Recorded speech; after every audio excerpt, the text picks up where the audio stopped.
Bienvenidas y bienvenidos a mi podcast, el podcast de Gene, un lugar para conversar sobre el sueño infantil, la maternidad, la crianza, la vida en parejas, la disciplina, la educación. Aquí hablamos de todo, por eso no te olvides de pasarte por mis otros podcasts para ver si hay algo que te interese y que te pueda ayudar. El día de hoy vamos a estar conversando sobre el sistema escolar en Estados Unidos. Vamos a empezar una serie de podcasts donde voy a conversar lo más comprensivamente, lo más abiertamente y lo más lleno de recursos para que ustedes se puedan beneficiar de esta información que logré recolectar a lo largo de estos años y con algo de investigación también y con algo de referencias de mis amigas, ya que tengo 8 años viviendo en Estados Unidos, trabajé mucho tiempo con niños y actualmente tengo 5 años pues siendo mamá. Tengo 2 niños, uno de 5 años y una de 3 años. Vivo en el estado de Texas, vivo en la ciudad de Houston, en los suburbios que rodean a la ciudad de Houston, no necesariamente en downtown. Mis hijos actualmente van a escuelas privadas. En el caso de mi hijo va a una escuela de estilo educación clásica o educación para filósofos, y en el caso de mi hija de 3 va a una escuela Montessori que solamente da clases hasta el primer grado. La razón principal por la que nosotros personalmente escogimos escuelas privadas es porque tuvimos el apoyo económico de parte de la familia de mi esposo y también porque ambos, tanto mi esposo como yo, venimos de sistemas educativos atípicos. Él fue a escuela privada militar acá en Estados Unidos y yo, si bien fui a una escuela pública en Venezuela, fui a una escuela universitaria privada y también mi mamá fue la directora de la escuela a la que yo fui. Entonces como que siempre la educación ha sido muy importante para mí. Siempre he estado rodeado de muy buenos modelos a seguir con respecto a sus carreras académicas, entre otros. Entonces este tema a mí y a mi esposo personalmente nos fascina mucho, hacemos mucho énfasis en él y por eso quizás ya era momento para mí de conversar esto y de pasar esta información a ustedes, sobre todo a las mamás que tienen bebés pequeños y ya están empezando a tocar esas teclas en tu familia sobre qué vamos a hacer con la educación de nuestros hijos, cuál es el tipo de educación que queremos para nuestros hijos, pero también cuál es la que realmente podemos costear en este momento, tomando la mejor decisión basado en la información que vas a recibir en este podcast. Si tú tienes una niña o un niño de 2 años, es una excelente edad para empezar esta conversación en tu familia y empezar a considerar y a investigar un poco sobre cuáles son las opciones que te rodean y cuáles son las opciones que deberías estar como que considerando muy a profundidad, pero sobre todo las fechas en las que te toca aplicar. Esto es en el caso de educación pública. En Estados Unidos la educación es un derecho, la educación es un deber, la educación, creo que la función número 1 del Estado es financiar la educación. Hay muchísimas escuelas, están zonificadas, están distribuidas por todo el territorio estadounidense, de modo que ningún niño que esté en este territorio se quede sin educación.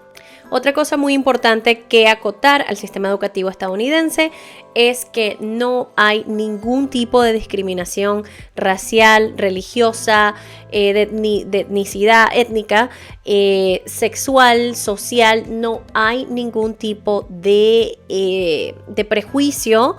Todos los niños, todos los menores de edad tienen derecho a acceder a una escuela. Lo primero que tú vas a hacer es irte a este website que es muy bueno, se llama greatschools.org, que es el recurso, como decir, el más global, es como un Google, pero solamente para buscar escuelas y para leer y entender los ratings que tengan las escuelas que te rodean, ¿ok? En las escuelas y en todo el sistema educativo estadounidense van a notar muchísimo, van a leer muchísimas veces estas siglas, K12. K12 significa que empiezan en kindergarten y terminan 12 años después. Los niños, acá los menores de edad, se gradúan cerca de los 18 años. Empiezan a los 5 años y terminan a los 18 años. Quiere decir que duran 12 años bajo el sistema educativo y tienen pues 12 años para prepararse para el siguiente paso, que sería la universidad. Sin embargo, esos 12 años se dividen en 3 etapas. Elementary School o escuela primaria vendría siendo de 5 a 10 años. Si tú en este momento estás investigando sobre cuál es la primera escuela donde tu hijo va a entrar, vas a colocar Elementary Schools Near Me. Basado en esa búsqueda, tú vas a empezar a leer los reviews, los comentarios, el rating. Si quieres ir un poco más profundo, puedes leer sobre el director, los profesores, cuáles son las notas con las que los niños se gradúan en esa escuela, cuál es la división de razas étnicas, cuál es el radio y cuál es la división demográfica de esa escuela. Eso todo lo dejo a tu juicio. Luego viene Middle School, que vendría siendo de 11 a 13 años. Esto es lo que en Venezuela se llamaba el ciclo diversificado, que vendría siendo como de 7º a 9º por allí. En Middle School los niños les dan mucho más pesado el contenido de literatura, matemáticas, ciencia. Empiezan a ver materias mucho más diversas y mucho más densas, y es la primera vez que ellos comienzan a cambiar entre clases. Se les asigna un casillero y cada profesor tiene como que su salón. Mientras que en Elementary School ellos siempre están en su salón de clase y entran y salen los profesores. La última etapa se llama High School o el bachillerato, que vendría siendo de 14 a 18 años. En el bachillerato, pues obviamente ya los empiezan a preparar un poco para la vida de adulto joven, ya les empiezan a introducir mucho más historia, le empiezan a introducir materias que los pueda incentivar a una vocación, a un trabajo. Hay mucha más diversidad a nivel de deporte. Los high schools tienden a ser muy grandes, pues obviamente por lo que demanda un niño más grande, que vendría siendo un adolescente. Igualmente ellos cambian entre clases, ellos tienen un casillero asignado y así sucesivamente, pero esta vendría siendo la última etapa. Misma historia, tanto el elementary como el middle school como los high schools, todos tienen su rating, todos tienen su nota asignada, todos tienen un número asignado basado en varios factores: la zona, la población, los profesores, los recursos que reciben del Estado, cuáles son los resultados de los test, cuántos niños se gradúan de ahí, cuáles son las notas con las que los niños se gradúan, cuántos niños van a la universidad después de ahí, cuántos niños terminaron graduándose de la universidad después de ahí. Hay unas escuelas, hay unos elementary schools que ofrecen programas de pre-K. No todos los elementary schools ofrecen programas de pre-K. Eso lo vas a poder buscar en internet, en esta página que te voy a dejar acá. Ahí tú vas a colocar tu código de área, más o menos vas a poner en Google como que cuáles de esas te quedan cerca, porque en efecto sí hay escuelas de primaria que aceptan niños entre 3 y 4 años. No siempre para el programa de pre-K completo. Esto quiere decir que como que el niño va medio tiempo a la escuela, lo busca el autobús, pero solamente van medio tiempo a la escuela. Varía muchísimo de estado en estado, de área en área, de distrito en distrito. Pero pues si te interesa, si es algo que tú quieres intentar aplicar, solamente tienes que poner en Google VPK Programs Near Me y empieza esa búsqueda de, ok, ¿cuáles son las escuelas que me quedan cerca que ofrecen VPK, un programa VPK, y empiezas a aplicar? Hay algunas escuelas que el costo es como de $300 para que el niño vaya de 8 a 3 de la tarde, pero eso varía muchísimo. Eso depende mucho de, como les dije, el área, la zona y también pues de la situación de la familia. Si tu familia es considerada de muy bajos recursos, es muy probable que el programa se te asigne gratis. Pero la lista de espera pues existe, así que debes aplicar para la lista de espera. Ahora bien, en todas las escuelas, tanto elementary como middle como high school, están los siguientes programas: desayunos y almuerzos. En la mayoría de estas escuelas se debe pagar un monto en específico para tener acceso a estos programas, pero basta que hables con un counselor o como con un consejero escolar para que tú le expliques la dinámica de tu familia y el consejero escolar te va a decir, claro que sí, aquí están los links, métete ahí, mete tu data, y entonces pues se te asigna que tanto los desayunos como los almuerzos sean o gratis o a muy bajo precio. También, esto es algo de lo que muchas personas no se enteran, hay muchísimas iglesias, muchísimas. Solo debes colocar en tu búsqueda VPK Churches Near Me Y ahí también te haces una lista, lo haces una paginita de Excel o lo pones en unas notas de iPhone y colocas el nombre, los números y comienzas a llamar y comienzas a escuchar qué es lo que esta gente tiene para ofrecer. Todas las iglesias tienen su área del Ministerio de Niños y generalmente esos salones durante la semana lo utilizan como un kindergarten o como un pre-K, que vendría siendo como que un maternal antes de entrar a la escuela.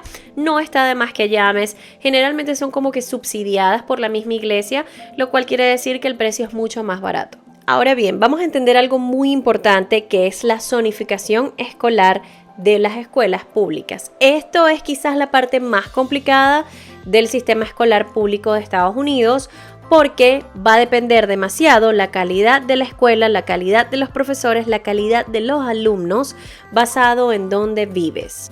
¿Qué significa esto? Generalmente las personas, los padres, cuando se vuelven padres acá en Estados Unidos, buscan mudarse a zonas donde la zonificación escolar es muy alta.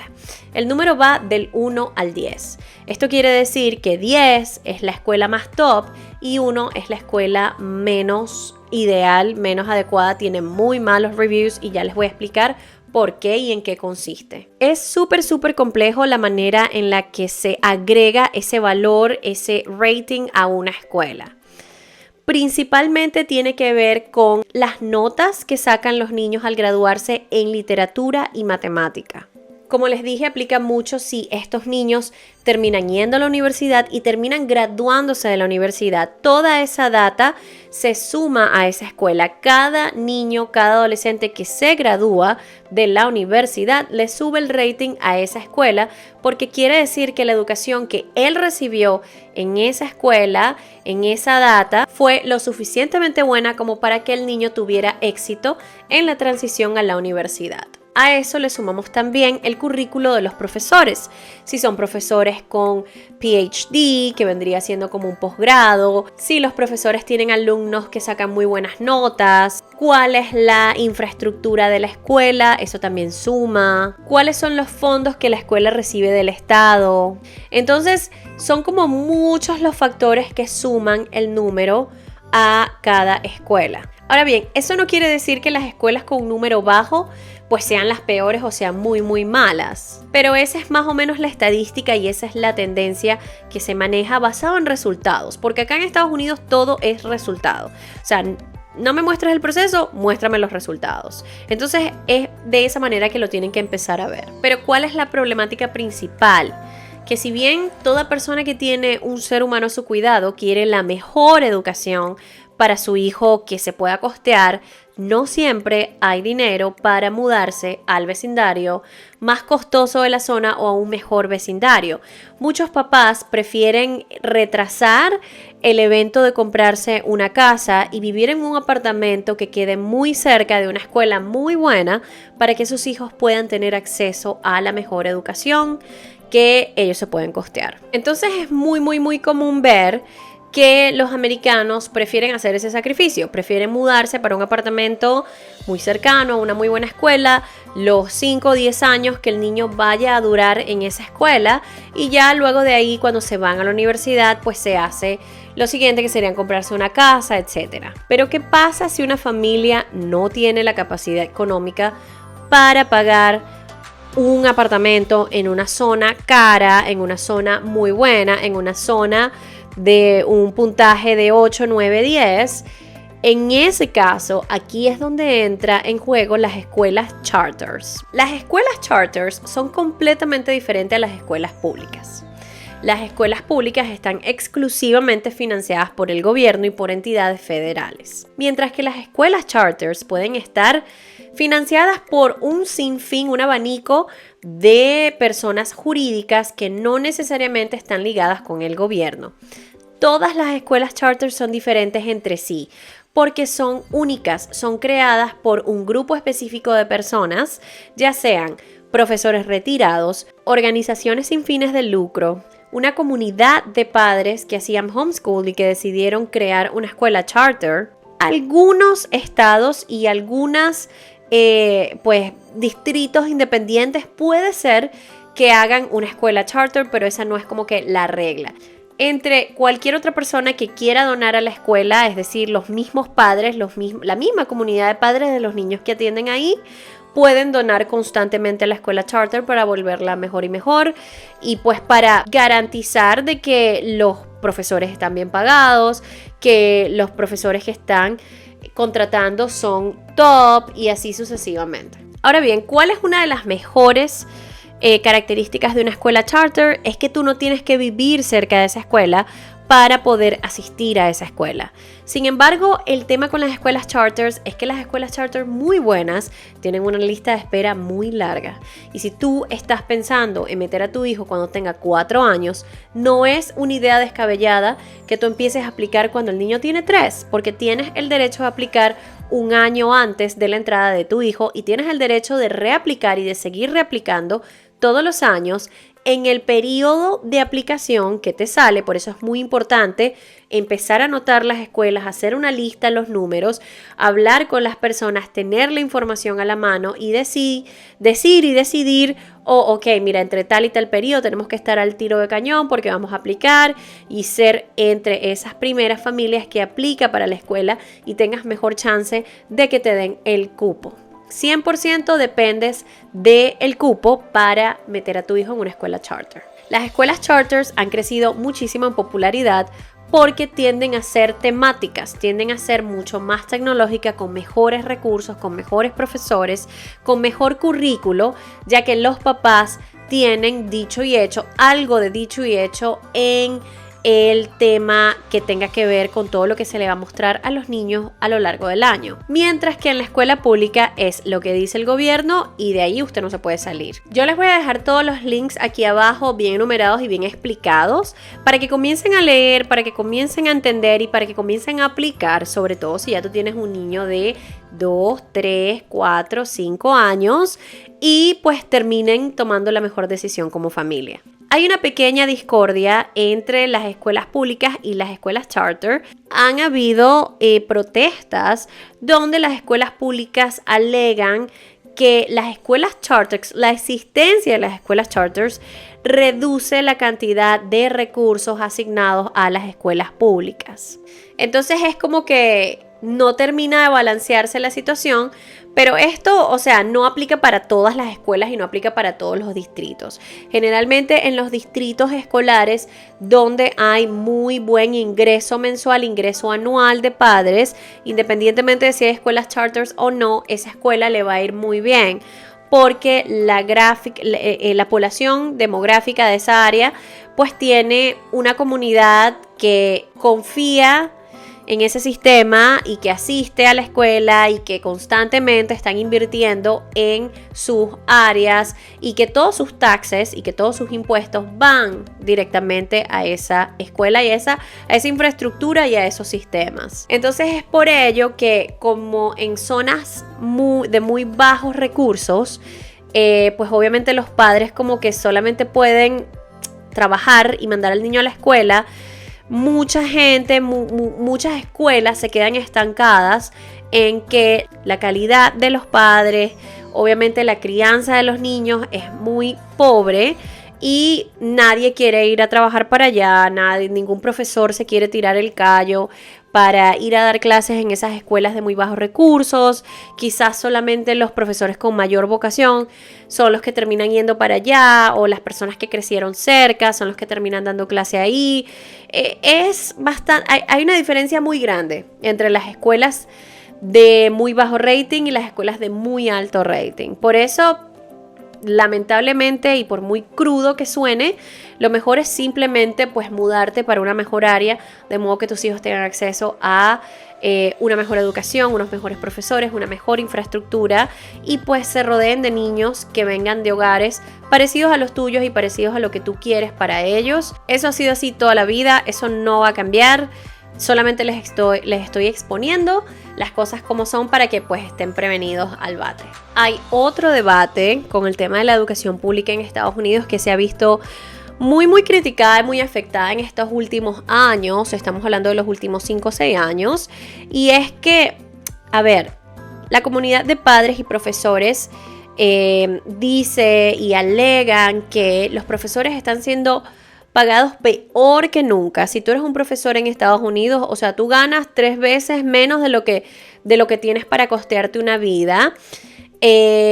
No hay motivación ni económica, ni social, ni psicológica para que se salga un poco de esta rueda interminable de que, ok, hay profesores malos, hay resultados malos en los niños, entonces menos van para la universidad, menos se gradúan, etcétera. O sea, como que hay mucha mediocridad involucrada, mientras que el gobierno dice, le estamos dando más recursos y mucho más dinero que nunca a las escuelas, pero aún así los bachilleres se están graduando con las peores notas o sea, mucho más que hace 50 años, tanto en lenguaje como en matemáticas, como en historia. O sea, realmente, aparentemente los niños, su calidad de conocimiento y su cantidad de conocimiento es mucho menor. O sea, la calidad de su desenvolvimiento es mucho menor y las escuelas están recibiendo más dinero que nunca, pero aún así los resultados no funcionan. Entonces, ese debate lo dejo ahí abierto porque tengo muy poco conocimiento, ya que mis hijos no van a escuela pública, pero es lo que estamos viendo constantemente, de que todo el mundo siente que el sistema de educación pública les falló, salí sin ningún conocimiento útil para la vida, salí sin ninguna motivación para mi siguiente etapa, salí quemado, salí cansado, salí estresado. Es bien sabido que los adolescentes ya en su última etapa tienen hasta 2 y 3 horas de tarea. O sea, hasta 5 he escuchado yo, horas de tarea fuera de sus clases. Entonces, esto hace que los niños se quemen, están muy, muy, muy cansados. Esto es todo por el día de hoy. En el siguiente podcast vamos a hablar sobre la educación privada y la educación en casa. Resulta que la escuela en casa en Estados Unidos también ha crecido muchísimo. Entre los últimos 3 años creció el 30%. De estudiantes que están siendo educados en casa con sus padres se han visto, los padres no hemos visto, porque yo también he sido homeschooler, yo también he sido mamá en casa cuando mi hijo estaba más pequeño y en los veranos, acá hacemos casi que escuela en casa todos los veranos, pero los padres se han visto en la necesidad de tomar las riendas del asunto y decir, ¿sabes qué? La socialización te la buscamos por otro lado, pero tú para la escuela no vas, mi amor, porque no estás aprendiendo lo que tienes que aprender. Y bueno, además del bullying, además de que muchas mamás y papás con niños especiales, ya sea que sean súper dotados o que necesiten ayuda, que tengan un déficit o problemas de aprendizaje, pues no se están viendo beneficiados. Aparentemente los extremos, los súper dotados y los que tienen déficit, no hay capacidad para prestarles atención, para ofrecerles desafíos que desafíen su conocimiento y los mantenga como que al día. O sea, las escuelas públicas se mantienen enfocadas en el promedio, en los que están en el medio. O sea, mientras tú vayas ahí, bien, ¿qué tal? Chévere, tenemos recursos para ti. Pero los que están en las esquinas no.